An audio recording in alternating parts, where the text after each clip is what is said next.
ఐదవది ప్రియులరా, నేను దప్పిగొనుచున్నాను. ఈ మాట నా ప్రభు అయిన యేసుక్రీస్తు వారు మాట్లాడుతూ ఉన్నప్పుడు ఆయన గొప్ప జీవజల నది, ఆయనే ఒక జీవజల ప్రదాత.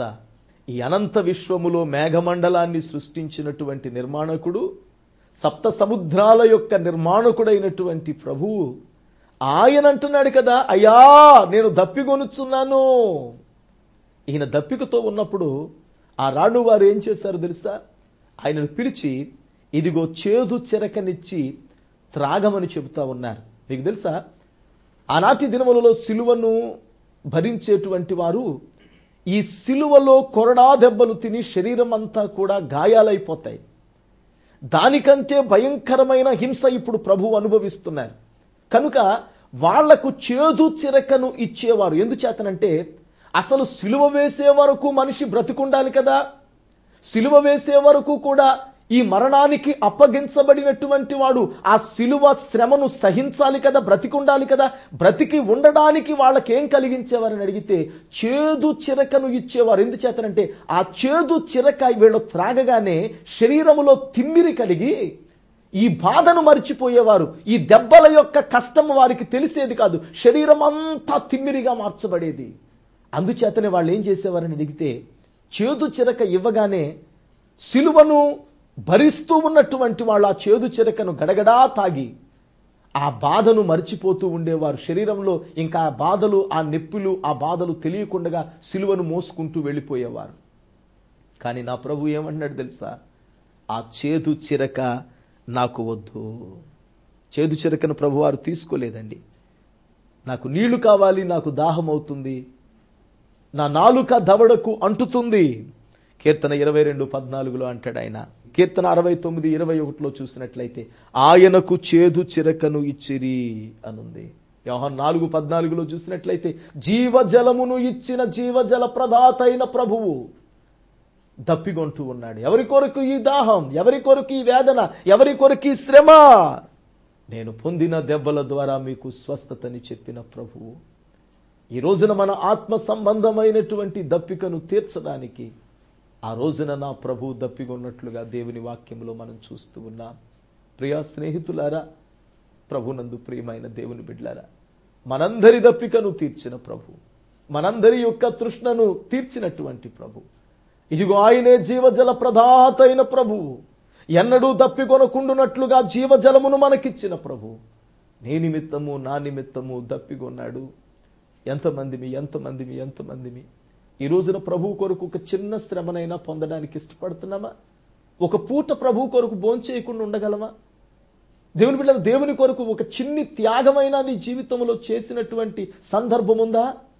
నా ప్రభు ఎన్నడూ దీవించాలండి, నా ప్రభు ఎప్పుడు నన్ను ఆశీర్వదించాలండి, నా ప్రభు కొరకు నేను ఒక త్యాగము చేశాను, నా ప్రభు కొరకు నేను చెప్పుకోదగినటువంటి ఒక కార్యం ఉంది అని నువ్వు ఎప్పుడైనా నీ జీవితంలో ఏదైనా చేసిన సందర్భం నీ జీవితంలో చెప్పుకోవడానికైనా ఉందా?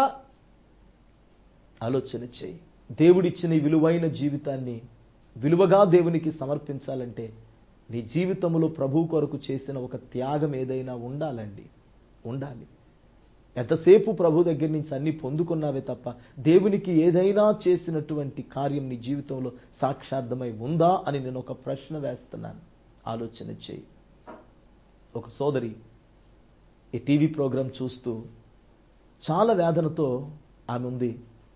ఆమె చెప్పుకోలేనటువంటి సమస్య, తన భర్తే తనకు పాయిజన్ ఇస్తూ ఆమెను చంపాలని ప్రయత్నిస్తున్నటువంటి స్థితిలో ఎంతో వేదనతో నలిగిపోతూ ఉంది.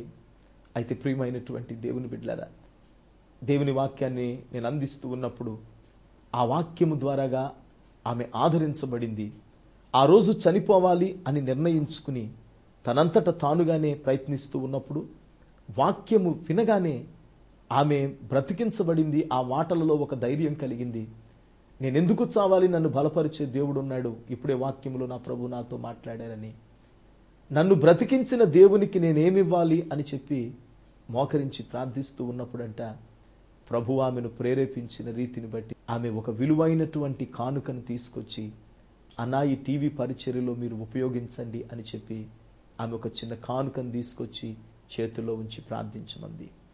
నేను అన్నాను, ఎక్కడవమ్మా ఈ డబ్బులని అడిగితే అన్న వాస్తవానికి నా దగ్గర అయితే ఒక 1000 రూపాయలు కూడా నేను ఇవ్వలేనటువంటి పరిస్థితిలో ఉన్నాను. కానీ నా వద్ద ఉన్నవి అమ్మి నేను ప్రభువుకి ఇవ్వాలని అనుకున్నాను.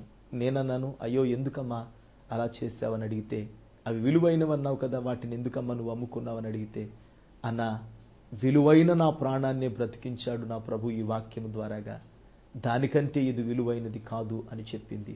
దేవునికి స్తోత్రం కలుగును గాక. విలువైన కార్యాలు ఎన్నో ప్రభు నీ జీవితంలో చేశారు. విలువైన రక్షణను ప్రభు నీకు ఇచ్చారు. విలువైన జీవితాన్ని ప్రభు నీకు ఇచ్చారు.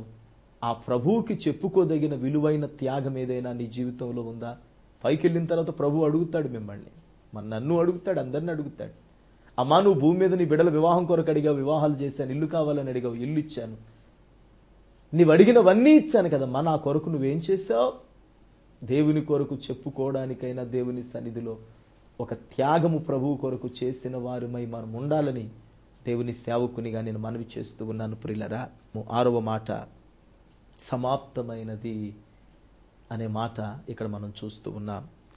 ఈ సమాప్తమైనది అనంటే ఇది ముగింపు కాదు, ఇది ముగింపు కాదు. ప్రభువారు జీవించిన 33.5 సంవత్సరాల ఆయన సేవా జీవితానికి సమాప్తము. తదుపరి ప్రభు చెప్పారు, నేను ఇక్కడి నుంచి వెళ్ళిపోతాను, సమాధి చేయబడతాను, 3వ దినాన లేస్తాను, మరలా పైకి వెళ్తాను, పరలోకములో మీ కొరకు స్థలములను సిద్ధపాటు చేయు పనిలో నేను నిమగ్నమై ఉంటాను. అంటే ఈ లోకములో ప్రభువు చేయవలసినటువంటి శిలువ యాగము ద్వారాగా రక్షణకు సిద్ధపరిచిన మార్గాన్ని సిద్ధపరిచి ఆయన పనిని ముగించి ఆయన సమాప్తము చేశాడు. దేవుని సేవకునిగా మనవి చేస్తూ ఉన్నాను.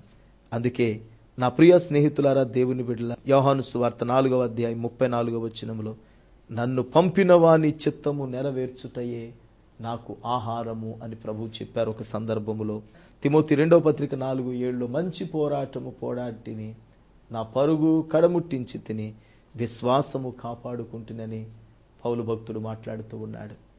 ఆయన సమాప్తమైనది అని పలికినది దేవుడు నిర్ణయించిన ఆ నిర్ణయ సమయములోపు ఆయన ఎలాగూ జీవించాలో, ఏమి చేయాలో దానిని తూచా తప్పకుండా జరిగించి ఆయన పరుగును సమాప్తము చేశాడు, ఆయన పరుగును తుదముట్టించాడు. నేను అంటున్నాను ఒక ప్రశ్న, ఈ మాట మనకు నేర్పిస్తున్న ఆత్మీయ పాఠం ఏంటని అడిగితే, ఇంకా చాలా మంది మన జీవితం ఇంకా ఎంతో ఉంది, నేను ఇంకెంతో రక్షించబడవలసి ఉంది, ఎన్నో కార్యాలు చేయవలసి ఉంది, నేను బాప్తిస్మం పొందడానికి నేను రిటైర్డ్ అవ్వాలి, నా పిల్లలు పెద్దవాళ్ళు అవ్వాలి, నాకు పెళ్ళిళ్ళు అవ్వాలి, ఏవేవో అనుకుంటున్నాం. నేనేమంటున్నాను తెలుసా?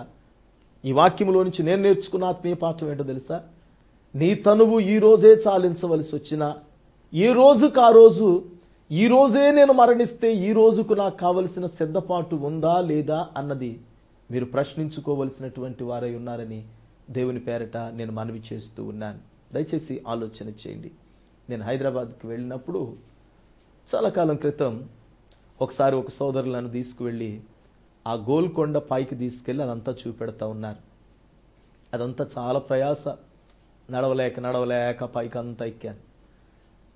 చాలండి ఇక్కడి నుంచి వెళ్ళిపోతానని మధ్యలో, అబ్బాయి ఇది కాదు బ్రదర్, అది చూడాలి, ఇది చూడాలి, ఇక్కడ సైనికులు ఉండేవాళ్ళు, ఇది వాళ్ళ చెరసాలండి, ఇది మెయిన్ గేట్ అండి, రాజు అంతఃపురం ఇదండి అని పైకి తీసుకువెళ్ళారు. పైకి తీసుకెళ్ళిన తర్వాత రాజుగారి అంతఃపురములోనికి, ఆ గదిలోనికి తీసుకువెళ్ళారు. రాజుగారి బెడ్రూమ్ అనమాట, పైనుంది. ఆ పైకి వెళ్ళిన తర్వాత ఎంతో ప్రయాసపడి పైకి వచ్చాను గనక ఒక 10 నిమిషాలైనా రాజుగా ఫీల్ అవుదామని అనుకుని నేనేం చేశానంటే ఆ గదిలో అటు ఇటు తిరుగాడుతూ ఉన్నాను. రాజులాగా తిరుగాడితే నేనే రాజునైతే ఇక్కడ పడుకుని ఉండేవాడిని, పడుకున్న తర్వాత తలుపు తెరిచేవాడిని, తలుపు తెరిస్తే ఉదయాన్నే ఏం కనపడుతుందని ఆ తలుపు తెరిచి చూసేటప్పటికి ఎదురుగుండగా కనబడుతున్నవేంటో తెలుసా? సమాధులు కనపడుతున్నాయి. దేవుని బిడ్డలారా, అవి కూడా ఖాళీ సమాధులు, ఇంకా అందులో ఎవరిని పెట్టని సమాధులు అన్నమాట. ఇదేంటిది, రాజుగారు లేవగానే ఉదయాన్నే తలుపు తెరవగానే సమాధులు చూసేవాడా? మనం సమాధులు చూడగానే అయ్యో అనుకుంటాం కదా. ఉదయాన్నే లేవగానే కొంతమంది అయితే కళ్ళు మూసుకుని ఎవరినో ఒకళ్ళు రమ్మని వాళ్ళకి ఇష్టమైన వాళ్ళని చూస్తారు. దేవుని బిడ్డలారా, దయచేసి ఆలోచన చేయండి. రాజు ఉదయాన్నే లేవగానే తలుపు తెరవగానే ఆ అంతఃపురంలో నుంచి, లేకపోతే ఆయన గదిలో నుంచి ఎదురుగా కనబడేది ఏంటని అడిగితే ఖాళీ సమాధి కనబడతా ఉంది. నాకు అర్థం కాక అక్కడ ఉన్న గైడ్ని అడిగాను, ఏంటయ్యా ఇదని అడిగితే గనక ప్రతిరోజు కూడా రాజు లేవగానే తన కొరకు తొర్లించుకున్న ఖాళీ సమాధిని చూసేవాడంట. అక్కడ నేను నేర్చుకున్న పాఠం ఏంటంటే, ఏ రోజు నా మరణమైనా, ఈ రోజా రేపా ఎల్లుండా, ఏ రోజుకా రోజు తన ఖాళీ సమాధిని తను చూసుకోవడం వలన తను మరణానికి సిద్ధపడుతూ ఉన్నట్లుగా మనం గుర్తించగలుగుతూ ఉన్నాం. అలాగే క్రైస్తవ విశ్వాసులారా, నేను చెబుతున్న మనం ఏంటని అడిగితే, అసలు క్రైస్తవులైనటువంటి వారు కూడా ఏ రోజు నా తనువు చాలించవలసి వచ్చినా ఈ రోజుకు కావలసిన సిద్ధపాటు మనం కలిగి ఉన్నామా ఆలోచన చేయండి. ఒక అగ్రగామి సువార్థికుడు ఆయన సువార్తను ప్రకటిస్తూ ఉన్నప్పుడు లక్షలాది మంది ప్రజలు మారు మనసు పొందుతూ వచ్చారు.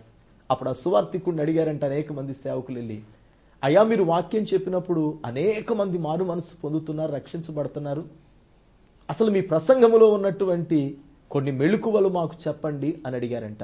అప్పుడు ఆయన ఏమన్నాడు తెలుసా? ఏ మెళుకువలు లేవయ్యా, నేనెప్పుడు దేవుని వాక్యాన్ని అందించడానికి నిలవబడతానో అప్పుడు ఇదే నా కాకరువు, ఈ ప్రసంగమే నా కాకరువు, ఈ ప్రసంగం తర్వాత ప్రభు వస్తారు అన్నట్లుగా నేను బోధిస్తాను, అందుకే ఆ వాక్యం వలన అనేక ఆత్మలు రక్షించబడుతున్నాయని చెప్పారంట.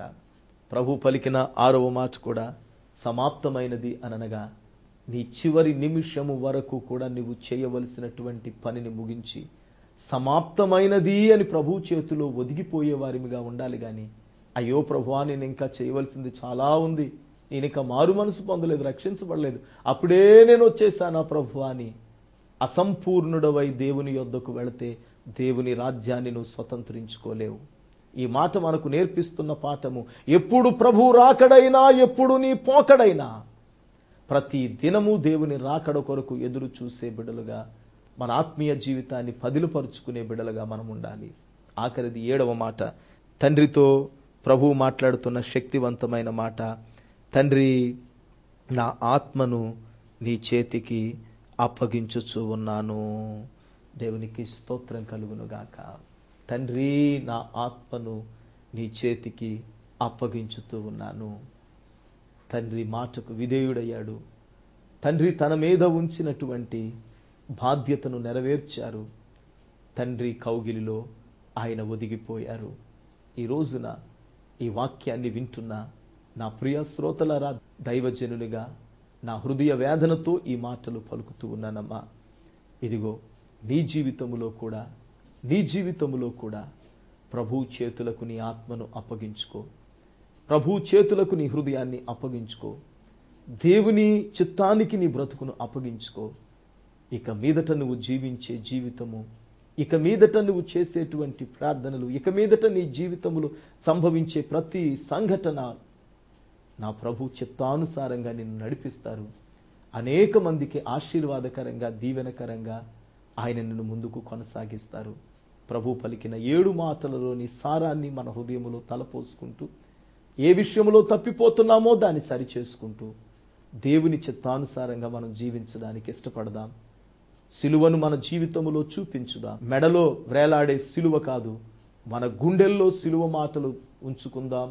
సిలువను పోలి నడుచుకుందాం. సిలువ సాక్షులుగా సాగిపోదాం. బ్రతికినను చనిపోయినను దేవునికి సాక్షులమై ముందుకు కొనసాగుదాం. దేవుని బిడలుగా ఆశీర్వదించబడదాం. తల్లు వంచండి, కళ్ళు మూసుకోండి. మీ కొరకు నేను ప్రార్థించబోతున్నాను. ప్రేమ కలిగిన మా తండ్రి, సర్వశక్తిమంతుడవైన మా ప్రభువా, మా కొరకు కలువరిలో యాగమై అర్పించబడిన మా ప్రియ ప్రభువా, నీకు వందనాలు చెల్లిస్తున్నా. సిలువలోన నీవు పలికిన నీ అమూల్యమైన 7 మాటల సారాన్ని మాకు అందించావు. వాక్యం విన్న బిడ్డలను దీవించండి. ఈ వాక్యాన్ని విని విడిచిపెట్టే వారిమిగా కాక, ఆచార సంబంధమైనటువంటి క్రైస్తవులమై ఉండక, నిజముగా ప్రభువా సిలువ విలువను ఎరిగి, సిలువను మా గుండెల్లో ధరించి నీకు సాక్షులమై సాగిపోయే కృప మా ప్రతి కుటుంబానికి, విశ్వాసికి, దేవుని బిడలకు మీరు దయచేయండి. యేసుక్రీస్తు నామములో ప్రార్థించి వేడుతున్నాం తండ్రి, ఆమేన్.